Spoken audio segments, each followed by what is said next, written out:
Good morning to you. We have some special guests in the studio with us this morning. Beth Grant, who is Secretary-Treasurer of the Woodruff High School Athletic Alumni Association, and Karyn Page-Davies, who is with the storytelling here in Woodruff, and Sue Lowry, who is also helping with those organizations. And Beth, good morning to you. We want to talk to you first this morning. How you doing? Fine. Good morning, everyone. It's good to talk to you this morning. It's good to have you here. We were talking before we came on the air a little bit about the founding of the Woodruff Athletic Association. Tell us about that. Back in 1983, I had first become guidance counselor at Woodruff High School. And so I was familiar with scholarships and that sort of thing, helping kids get into college. And my brother, Jim Rentz, he's the class of 59 at Woodruff High School, played several sports and was on several state championship teams, had this idea of founding an association of past alumni who, it started out as state championship alumni association. But later on, we voted to change it so that it would include more people. And so we opened it up to not only state champions, but any former athlete or cheerleader or band member or fan or administrators, coaches, anybody who would like to become a member and just care a lot about Woodruff High School athletics. So our first scholarship was 1984, and it started out as just $300. And Harold Washington was our first recipient. And then we have been fortunate enough for people to back the organization so that we can increase our scholarship. It's $2,000 now. And someday we hope that it'll grow and grow so that we can make it even more. Now, are these scholarships for any college of the students choosing them? Yes, any college. Even outside of the state of South Carolina? Yes, yes. Well, that is fabulous. Yeah, any institution of higher education. And, of course, you are sponsoring the Woodruff Wolverine Legends, Stories, and Tall Tales. It's a cooperative effort between the Woodruff Athletic Alumni Association and the storytelling here in Woodruff as well. And Karyn Page-Davies is here with us with Stone Soup Storytelling. Tell us about that, Karyn. And good morning to everybody. Good morning.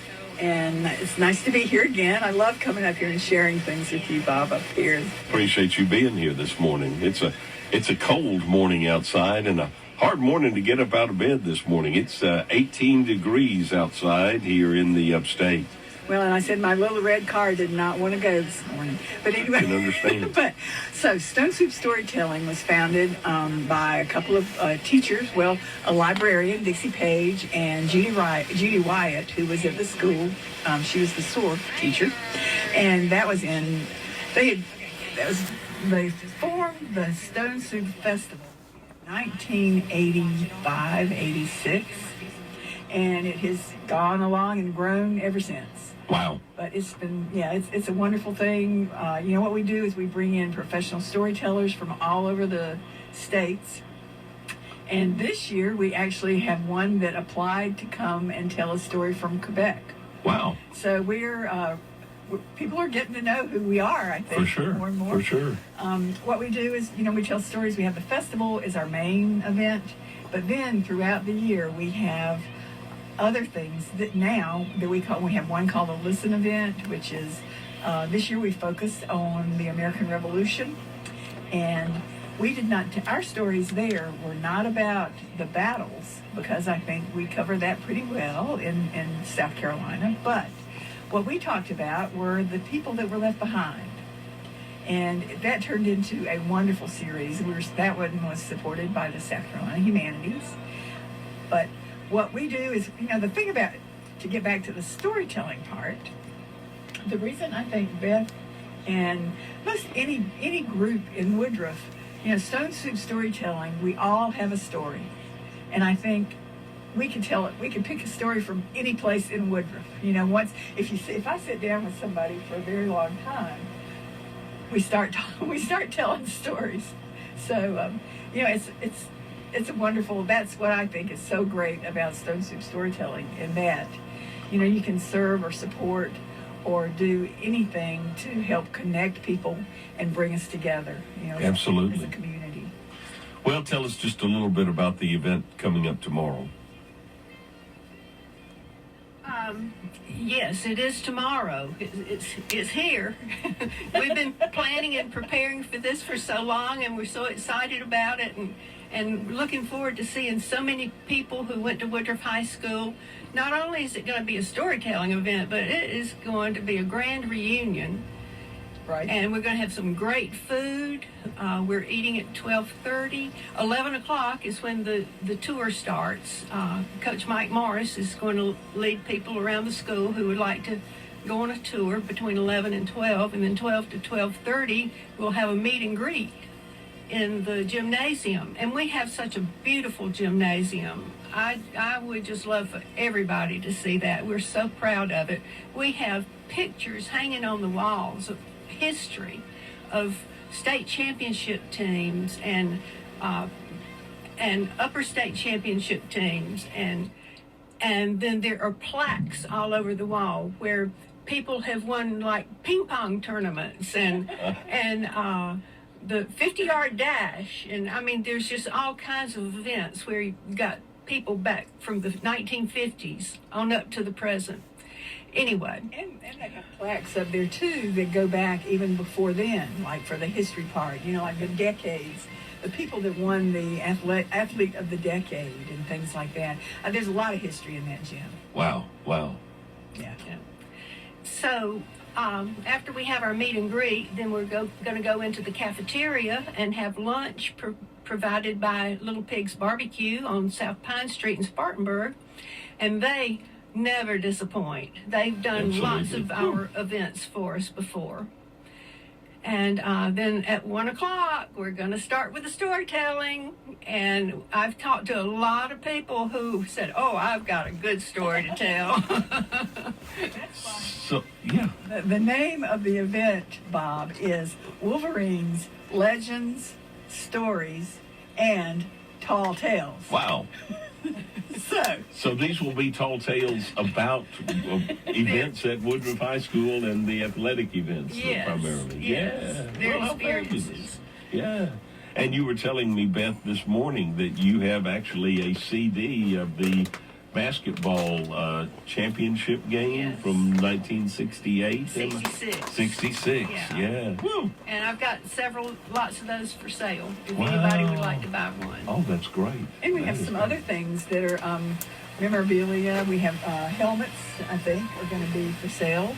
Like if you have something like that. And then annuals. We have some old annuals. And I have some football programs that date back to 1985. Wow. Yeah. Ooh. This has given me an opportunity to clean out my file drawer where my husband used to be the statistician for the football team. Oh, my goodness. And he would get a program every game, and some of them have his marks on them where he did some little bit of figuring. Wow. But anyway, he saved those, and I'm going to put those up for sale for anybody that would just like to make a donation, whatever they want to donate. Oh, absolutely. Well, that's wonderful. Those things. And again, this is tomorrow at Woodruff High School. It's the Woodruff Legends, Stories, and Tall Tales. It's from 11 a.m. until 3 p.m., and it is at Woodruff High School. Well, let's bring Sue Lowry in and let her tell us a little bit about some of these events. We have another event, actually, that we are doing also, and we want to ask Sue to talk to us a little about this. Our joy today to have Beth Grant, Sue Lowry, and Karyn Page-Davies with us as our guests this morning here at 101.7 WQUL. And we want to say good morning to Sue Lowry. Sue, good morning. How are you? Good morning. It's wonderful to be here with you, Bob. Thank you so much. And we can tell by your accent that you're not a native of the United States. You're from Australia. I certainly am, from South Australia Yeah. to South Carolina. There you go. South to south, right? Yes. Yeah. Well, okay. Tell us about the event that you're here to talk to us about this morning. Well, I've been here almost 3 years now, not quite, and Woodruff has been very welcoming to me, and Stone Soup in particular, and I wanted to give something back. So Australia Day is coming up on Sunday, the 26th, so 2 days away. Okay, yeah.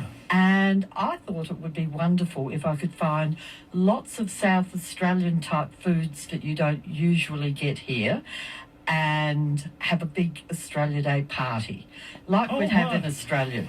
So we're having an Australia Day party from 1 o'clock, so after church for everybody, and we'll stay as late as there's people, so it could be 6 o'clock, whatever time there are still people there.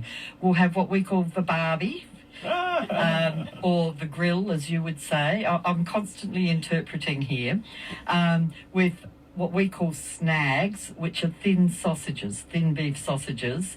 But one of our favourite things on a Saturday in Australia is a sausage sanger, which translated is a sausage sandwich with just a piece of white bread, a sausage, ketchup, fried tomatoes and any other sauces of your choice. You wrap that in your hand and you eat a couple of those, and it's top tucker, as we say. Oh, my goodness, wow. So we're having lots of... I've found a butcher in Greenville who's making them up for me, traditional Aussie sausages or sangers.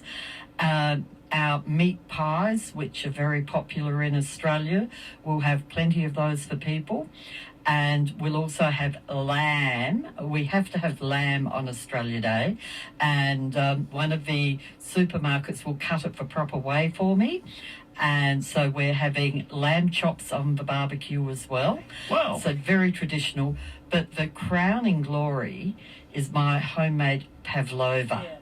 Oh, wow. Pavlova is a big meringue confection, beautiful, white and crunchy, filled with whipped cream and strawberries and any other delicious fruit you can have. And it's got to be healthy because it's got the fruit. But it's well worth coming just to try pavlova. And even Bluey, a kid's favourite TV program, promotes pavlova. So if your kids are hankering for pavlova, Mum, come out on Sunday and bring your kids and they can try pavlova. Now tell us again where this is going to take place. It's going to be at Muse 134 at Stone Soup's home, which is 134 South Main Street in Woodruff, right downtown, in between the two stoplights downtown. There are two lovely benches right outside, so if you can't find it, just identify them by these bright colored benches out front. They're purple, I think. They are, yes, they are. They're kind of, easy to find. What I was going to say about the pavlova, Bob, the thing about it is, it is so beautiful. Sometimes you don't feel like you want to cut it because it looks like a work of art. It's just... Oh, wow. Wow. But you do want to taste it. So. Oh, wow. And again, this is Sunday from what time? From 1 o'clock till whenever the people go home. From 1 o'clock. And is there an admission charge then? No, but I'd really like people to give a small donation to Stone Soup. Yes, absolutely. Absolutely. And it's open to everyone, anyone? To everyone, but please try and contact us either on Facebook at the Stone Soup website so that we just know for catering purposes. I don't want to run out of pavlova. For sure, for sure. Yeah. And again, this is this Sunday, the 26th. Yes. Beginning at 1 o'clock at Muse 134 in downtown Woodruff. Downtown Woodruff, right. Yeah. The home of Stone Soup Storytelling, the official storytelling festival of South Carolina. Absolutely, absolutely. But Bob, we have. Do you mind if I tell a little bit more about Stone Soup? What we've got coming Please up? do. Yeah. Okay. What we've got coming up for Stone Soup Storytelling, these two events, because we're partnering with these. We love to partner with folks here in Woodruff and like do things for the community or whatever. We've started another listen session called We Are Woodruff. Sue and Minnie Westmoreland Smith were on our stage the first time, and they were talking. What we wanted them to do was talk about somebody that was new to the community as opposed to someone that had grown up here and lived here forever, and so that they could sort of compare, the experiences they had had. And we're hoping to do more of those this coming year with the We Are Woodruff Listen series. And then again, we're going to have another American Revolution series. Oh, wow. We're going to continue that. Well, last year's was such a big success. What's going to be the main idea behind the Listen series with the Revolution this year? Bob, again, we did have such a nice, it was a good tradition type thing. And what we're going to do is the same thing. We had so many people that came. They wanted to find out more about the women in the American Revolution. They wanted to find out more about the other people that were left behind, such as, the farmers, the workers, the hunters, the families that were left behind. And then the two other things we did one on superstitions during the American Revolution. Around Halloween time, we did that. Wow, yeah. And then the last one that we had was Christmas traditions. That was so well attended, and it was probably the most fun part that we had. Fabulous. So we're hoping to go back to those because everybody, we have requests for that. Oh, I'm sure. And then the festival is coming up in April, of course. Oh, wow. Yeah. And I guess it's too early to spill the beans on some of the things at the festival, but we'll definitely look forward to that. You want to tell us just a little bit about what to expect at the festival? We do have a great lineup of storytellers, nationally known storytellers. Some not so well, some that we say we gave them the Stone Soup bump because they were what we call our new voices last year, and we invited them back. That's part of the reasoning behind new voices is to bring storytellers that are not well known, but they're just as good as some of the nationally known storytellers, and we give them the chance to get on our main stage, and then we bring as a new voice, and then bring them back the next year is what we call a featured teller. So a couple of our tellers are from that group last year. This year, Bob, we had our new voices were amazing. We have them coming from all over, like the West Coast to the East Coast, like I said, to Quebec, Florida. I mean, we sort of go all around the nation this year, and we had 24 people that applied this year. We can only accept 10. Oh, wow. So it's pretty selective, really. We did, yeah. We would love to bring them all back. I'm telling the guys that applied this year were amazing storytellers. So I think they all deserve a chance on our main stage. Oh, absolutely. Well, we sure appreciate all three of you ladies being with us today. We've been talking with Karyn Page-Davies, who is, I guess, the voice behind Stone Soup Storytelling. What's your official title with Stone Soup? I don't know. The Queen. I don't know. Karyn Page-Davies with Stone Soup Storytelling anyway, and Beth Grant, who is the Secretary-Treasurer of the Woodruff Athletic Alumni Association, and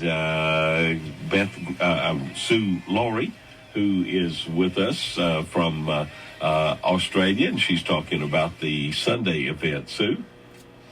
Yeah.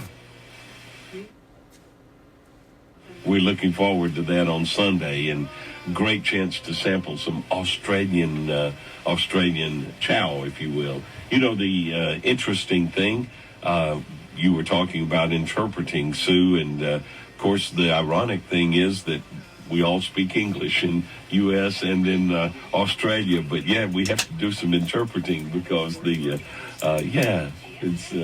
actually going to have some fun interpreting. Wow. Oh, wow. Okay.